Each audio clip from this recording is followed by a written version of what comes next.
જેવી રીતે પરમાત્માના અવતાર છે એમ આપણા પણ અવતાર જ છે. જ્યાંથી મારો વારો આવ્યો છો ત્યાંથી જ આપણે આવ્યા છે. પણ આની ઓળખાણ કરવાની જરૂર છે. અહીંયા આપણે ભૂલી ગયા છે. જે પોતાનું સ્વપદ છે એ સ્વપદને આપણે ભૂલી ગયા છે. એટલે મૂળમાં આપણે જતા નથી. જે મૂળ ધર્મ છે ને એમાં જતા નથી. હવે મૂળ ધર્મ એટલે શું એ આપણે સમજવું જરૂરી છે. બધાની અંદર મૂળ ધર્મની આવી, મા ધર્મની વાત આવી, પણ આ મૂળ ધર્મ, મા ધર્મ એટલે મોટો અને મોટો એટલે મૂળ ધર્મ. હવે મૂળ ધર્મ શું છે? જેવી રીતે ઝાડને બી હોય, બી, અને એ બી ફૂટે અને એનું મૂળ જે પૃથ્વીમાં જાય ને એના ઉપર ઝાડ આખું. કોના ઉપર ઊભું છે? મૂળ ઉપર. તો આખો આ સંસાર છે ને મૂળ ઉપર ઊભો, ધર્મ ઉપર. અને એ ધર્મ આપણે બધા એની અંદર જ છે. એમાં કોઈ બહાર તો નથી, કારણ કે હું એમ ન કહી શકું બહાર છે. ના, બધા અંદર છે. પણ એને ખાસ સમજવાની જરૂર છે કે આ સંતોએ આપણને મૂળ ધર્મ શા માટે, મૂળ ધર્મને સંભાળો રે વાળી બાળી, મૂળ ધર્મ સંભાળો. તો આ મૂળ ધર્મ એવું શું છે કે જેથી કરીને આપણે નિર્વાણ પદને પામીએ, અથવા તો અભય પદને પામીએ, અથવા તો નિર્ભય થઈ ગયા સંસારમાં. તો આ મૂળ ધર્મને જાણવા માટે આ સંતોએ આપણને વાણીમાં દર્શાવી. પણ આપણે આને સમજવાની ખાસ જરૂર છે કે આ મૂળ ધર્મ છે શું. મૂળ આપણું અહીંયા છે, ક્યાંય બહાર નથી. સમજી લે, આપણા શરીરમાં જ મૂળ છે. આ પંચ તત્વમાં, આ 3 ગુણમાં, 25 પ્રકૃતિમાં આ મૂળ આપણું અહીંયા પડ્યું. પણ આ મૂળને આપણે ઓળખતા નથી. જો કે નામ તો ઘણા આપી દીધા છે. કોઈએ સતવચન કીધું, કોઈએ સત્શબ્દ કીધો, કોઈ સતનામ કીધું, કબીર સાહેબે સતનામ કીધું, નાનક સાહેબે સતવચન સત્શબ્દ કીધો, અને આપણા સંતોએ સતવચન કીધું. અને કેટલાય આપણે ઘણી વાર તો કહીએ કે સત્ય છે ને, સત્ય છે ને, પણ સત્ય છે શું? તો આ સત્ય આપણે સમજવું જરૂરી છે. જો સત્ય નહીં સમજાય તો પછી આપણે બહારની બહાર જ આપણી આ વૃત્તિ રહેશે, ભીતરમાં વૃત્તિ નહીં આવે. જ્યાં સુધી બહાર વૃત્તિ આપણી છે ત્યાં સુધી ભીતરમાં વૃત્તિ આવી શકે નહીં. તો આ વૃત્તિને યાની કે સુરતી, અને વૃત્તિ પણ સંતોએ કીધી. આ વેદોની અંદર આને વૃત્તિ પણ કહેવામાં આવી છે. પણ ખરેખર આપણા સંતો આને શું કહે છે? સુરતી. હવે સુ અને રતિ, આ સુરતીને આપણે જાણવાની જરૂર છે. આ સુરતી કોની સાથે જોડાણી અને કોની સાથે આ આખો સંસાર ચલાવે છે?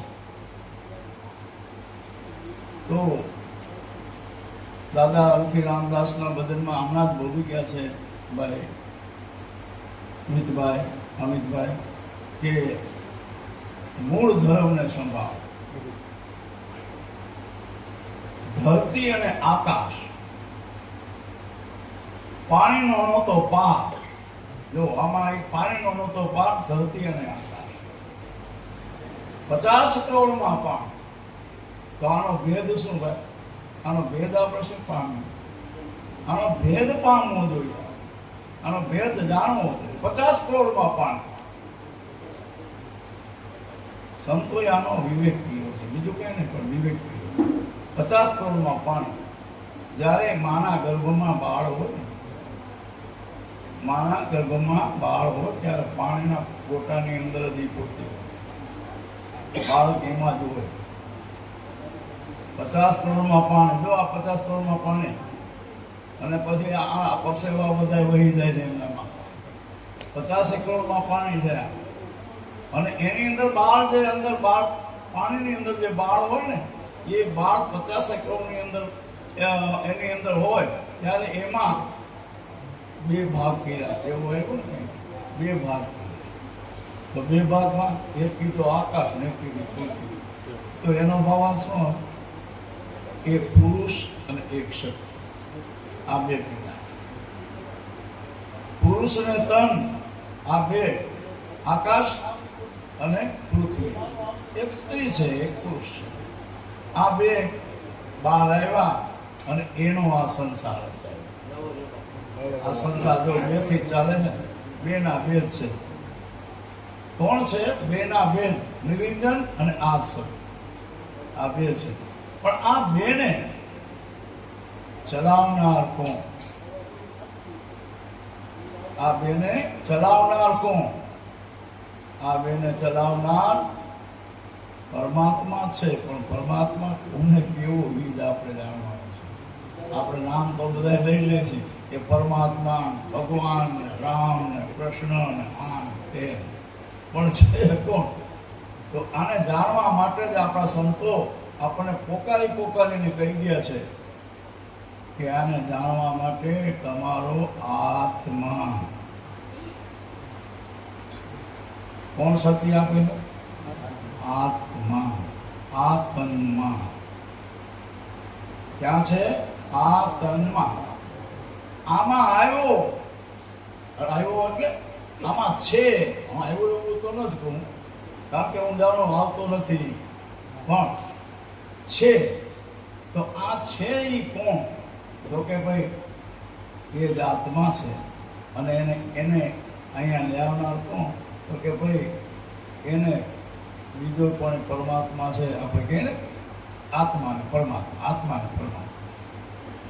સ્વરૂપમાંથી જ આત્મા છે એમાં જરાય ફેર નથી જેને આપણે જીવ કીધો સિંહ કીધો આત્મા કીધો પરમાત્મા કીધો આવા નામ કંઈક આપણે આપી દીધા પણ એનું પોતાનું સ્વરૂપ છે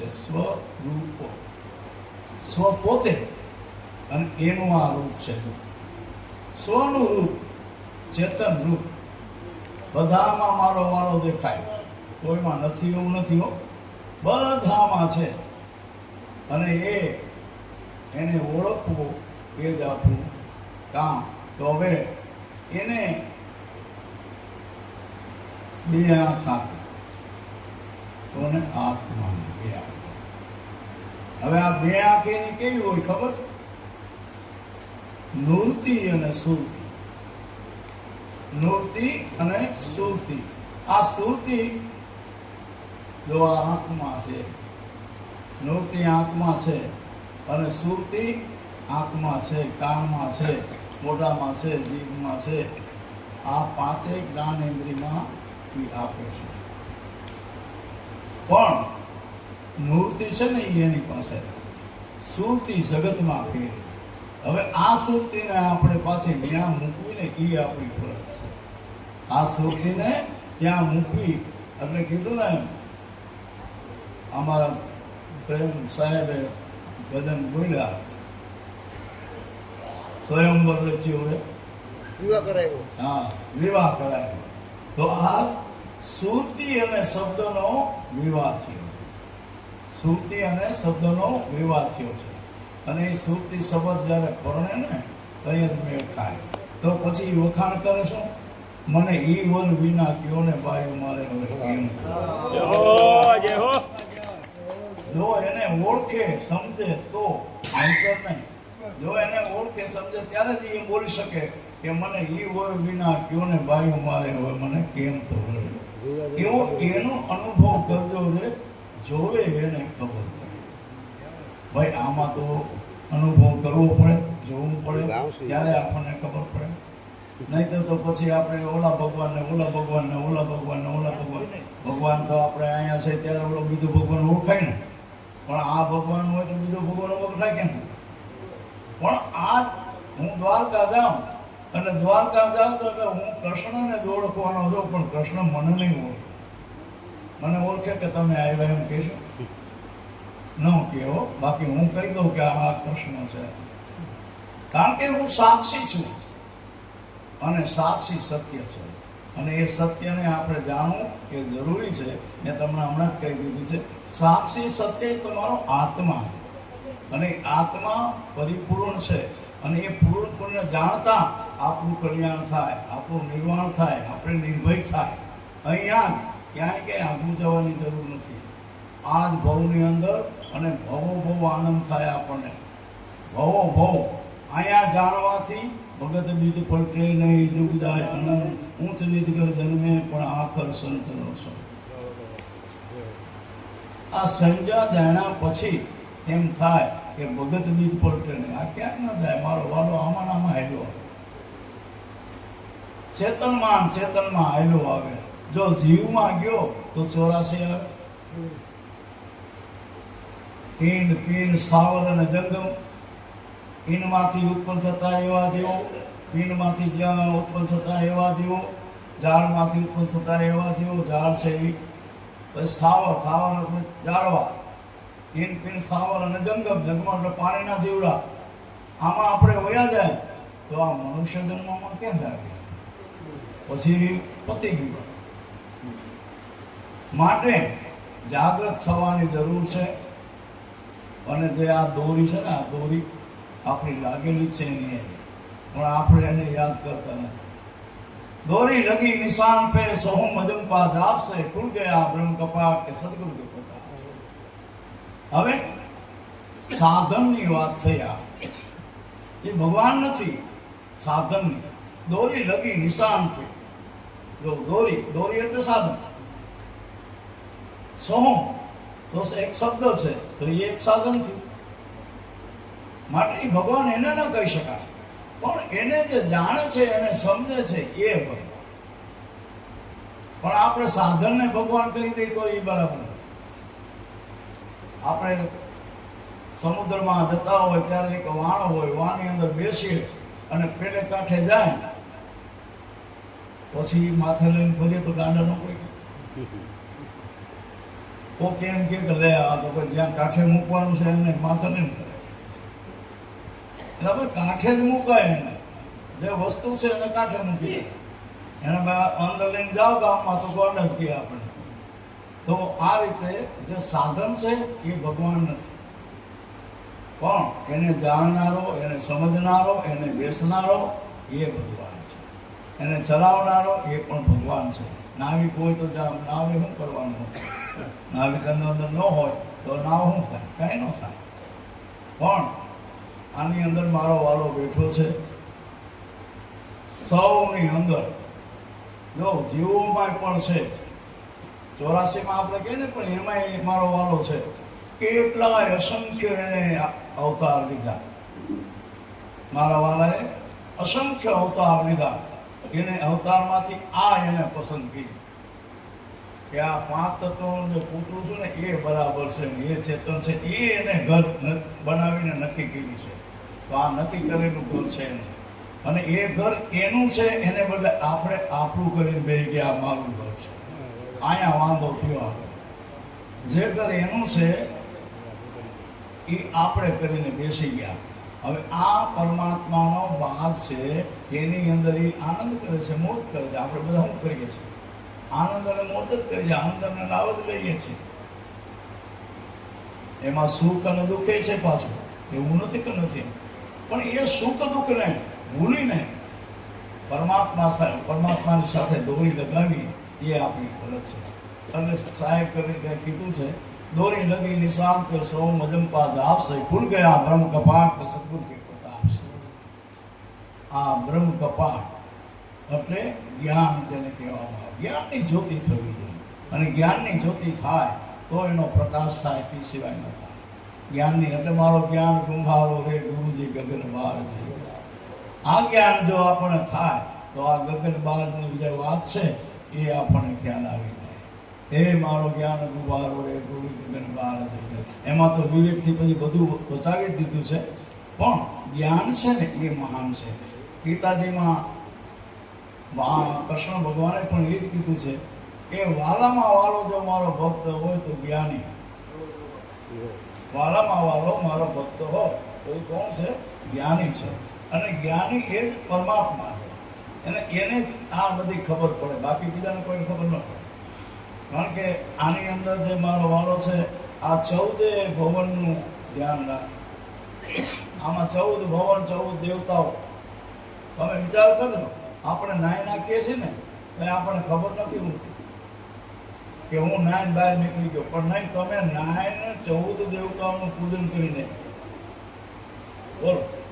આપણે તો એમના નાય કરીને બહાર નીકળી જાય, પણ નહીં, આની અંદર 14 દેવતાઓ, 14 નગરીને સાફ કરી અને 14 દેવતાનું પૂજન કરી અને બહાર નીકળી ગયા આપણે. અને પછી આ ચેતન નગરીમાં બહારમાં ફરી નીકળીને એટલે આપણે બધા વાહ વાહ કરે. સારા હોય તો બધાને વાહ વાહ કરે. હા, તમને કહું તો પછી એમને બધારા જાય તો મેં ન ખાય. એટલે અજ્ઞાનતા નહીં રાખવાની, કહેવાનો અર્થ મારો. અજ્ઞાનતા નીકળી જવી જોઈએ અને જ્ઞાન પ્રગટ થઈ જવું જોઈએ, જ્ઞાનનું અજવાળું થવું જોઈએ. તો સંતોએ આપણને ઘણું ઘણું કહી ગયા છે અને એ મુજબ આપણે સૌએ વર્તવાનું છે. એની વાણી દ્વારા, એના ભજન દ્વારા, એના વચન દ્વારા આપણે એનો સાર લેવાનો છે. એ સાર લઈ અને આ જીવનનું કલ્યાણ કરવાનું છે. આ જીવનને પવિત્ર બનાવવાનું છે. જો પવિત્ર બનાવશું તો આપણું કલ્યાણ થશે, તે સિવાય થાય એવું નથી. માટે જરૂર ને જરૂર હંમેશા ક્યારેક પણ એમ ન રાખતા કે આપણે આળસ કરી જાય. નહીં, ભજનમાં જેમ ખાવામાં આળસ નથી કરતા તો ભજનમાં કામ આળસ? ખાવામાં આળસ થાય? હે તારે બે છે તો ભજન માટે શા માટે નહીં? ભજન છે પરમાત્માનું ભ અને જન. ભજન જન, અરે ભાઈ ભક્તિ કર તો તારું કલ્યાણ થશે, તે સિવાય નહીં થાય. અને ભક્તિ કરતા કરતા નિજ ભક્તિમાં આવી જાઓ તો વળી વધારે કલ્યાણ. નિજ ભક્તિ કોઈ વિરલા જાય, નિજ ભક્તિ કોઈ વિરલા જાય. નિજ એટલે પોતાની સ્વયં ભક્તિ. બીજાની ભક્તિ કરવાની કોઈ જરૂર નથી, કોઈ બીજા પાસે જવાની પણ જરૂર નથી. જે કોઈ સમજ્યા એ સદગુરુના ચરણમાં છે. સમજી, જે કોઈ સમજ્યા એ સદગુરુના ચરણમાં છે, શરણથી બહાર નથી. માટે જે કોઈ સમજીને બેઠા છે એ સદગુરુના ચરણમાં છે. માટે સાહેબે કીધું, આપણા સંતોએ કીધું, નાનક સાહેબે કીધું, પણ કીધું કે ભાઈ નામ છે ને એને પેલા ઓળખો. જો અહીંયા કીધું ક્ષર અક્ષર અને નિઅક્ષર, ક્ષર અક્ષર અને નિઅક્ષર દેખ્યા સમરથ. જો ક્ષર અક્ષર અને નિઅક્ષર આ ત્રણેય વસ્તુ કાઢી નાખ. હવે શું કાઢી નથી નાખ્યો, પણ સમજ્યા છે, સમજણ કરી અને એને મૂકી દીધી ત્યાં છે. કેવી રીતે? ક્ષર એટલે માયા, અક્ષર એટલે વાંચવું, તે આપણા લખાણમાં આવ્યું. લખાણમાં આવ્યું એ અક્ષરને આપણે જોયું. જ્યાં સુધી અક્ષર ન હોય ત્યાં સુધી સુરતા વાંચી ન શકે. અક્ષર ન હોય ને તો સુરતા વાંચી ન શકે. એટલે આ બે ભાગ છે, આ બે વિભાગ છે. આ બે વિભાગને સમજી અને નિઅક્ષરમાં આવે. હવે નિઅક્ષરમાં આવ્યા બેને છોડીને તો કોણ આવ્યું નિઅક્ષરમાં? આત્મા. જો આ સમજાવું છું કે કઈ રીતે આમાં થાય. તો સમરથ પીર કીધા ને એ રીતે હું સમજાવવા માંગુ છું કે ક્ષર અક્ષર નિઅક્ષર દેખ્યા સમરથ પીર. એટલે આત્માનું નક્કી થયું અને આત્માને નક્કી કર્યા પછી પોતાનું સ્વરૂપ તે સમરથ પીર. પોતાનું નિજ સ્વરૂપ એ સમરથ પીર છે. જો આ બહુ સમસ્યા એવી છે, આ સમસ્યાને સમજી શકાય એમ નથી, પણ છતાંય અમારું કહેવાનું ફરજ છે તમને અને જણાવવાનું પણ ફરજ છે કે જેથી કરીને તમને ક્યાંય વાંધો આવે નહીં, ક્યાંય મૂંઝાવ નહીં. એટલા માટે અમે કહી આપીએ. આ કોઈ કહે નહીં, આ તમને કહી, આ કોઈ હાલદમ કોઈ કહે જ નહીં તમને, પણ અમે તો કહેવા જ માંગીએ. હવે અમારે જવાનું છે કે નથી જવું કંઈ ખબર નથી, પણ કહી દઈએ સાચું, એટલે સાચું બોલી જાય અમે. એટલે જે ની અક્ષર છે તે આત્મા છે, કારણ કે એ અક્ષર નથી, કારણ કે એ સત્ય શબ્દ છે. અને સત્ય શબ્દના કરી લ્યો નિવેડા મેરમ સદગુરુ માય બોલતો ન્યાય કહે. સત્ય શબ્દના એટલે આત્માના નિવેડો કરી લે તો ઓળો તો સામે પડ્યો છે સ્વરૂપ તમારો, એને ક્યાંય ગોતવા જવાની જરૂર નથી. એ તો પ્રાપ્ત જ છે. નિધિ સ્વરૂપ નિધિ પ્રાપ્ત, એ પ્રાપ્ત જ છે આપણને, એ ક્યાંય લાવ જતું નથી. માટે આ પહેલાં તો નિજ નામને જાણવું સમજવું જરૂરી છે અને એને પરખવું પણ જરૂરી છે. એટલે મેં તમને કહ્યું કે નિજ નામ એ તમારો આત્મા છે અને આત્માને સમજી અને પછી પોતાના સ્વરૂપમાં એ તો છે, જેમ કે એમાં કોઈ પ્રાપ્ત કરવાની જરૂર નથી, પ્રાપ્ત જ છે આપણને. પણ આને સમજવાની જરૂર છે. આ સત્ય શબ્દ છે ને, કારણ કે સદગુરુ મળ્યા ને ફેરા 84ના ઢળિયા, અંબર નામ લિખાયો સાધુ, 84 છોડાવી અમને આનંદ પાયો. 84 છોડાવી અમને આનંદ પાયો. તો 84 આપણને છોડાવી, પણ આ વસ્તુ સમજાય તો તે સિવાય નહીંતર તો પછી આપણે એમને આગળ હાલ્યા કરવાનું ઓલા ભાઈ કીધું ને ઓલા ભાઈ કીધું, સાંભળી અને કાન બેરા થઈ ગયા એમ કહી દીધા. તો અહીંયા જીવન બાપાએ પણ એવું એક નામનું કંઈક ભજન કર્યું છે, એ હું ગાઈ નાખું કે જેથી કરીને આપણે